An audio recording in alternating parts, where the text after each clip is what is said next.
Oh, that's a beauty.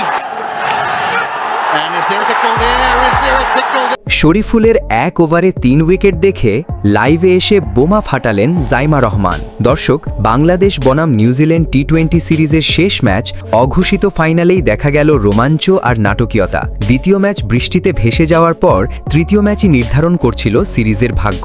প্রথমে bat করতে নেমে খুব একটা ভালো করতে পারেনি টাইগাররা। সব উইকেট হারিয়ে মাত্র 102 রানেই থামে ইনিংস। ছোট এই লক্ষ্য নিয়েই মাঠে নামে বাংলাদেশ।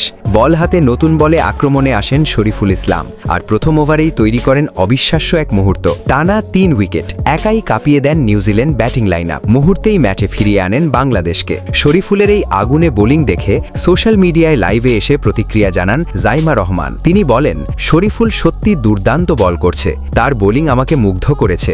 এভাবে খেলতে থাকলে সে বাংলাদেশের সেরা বোলারদের একজন হবে। দারুণ শুরুর পরও ম্যাচ ধরে রাখতে পারেনি বাংলাদেশ। শেষ পর্যন্ত 6 উইকেটের জয় তুলে নেয় নিউজিল্যান্ড। ফলে সিরিজ শেষ হয় 1-1 সমতায়। যদিও ম্যাচ জেতা হয়নি, শরীফুল ইসলামের সেই এক ওভারই হয়ে থাকবে ম্যাচের সবচেয়ে বড় হাইলাইট।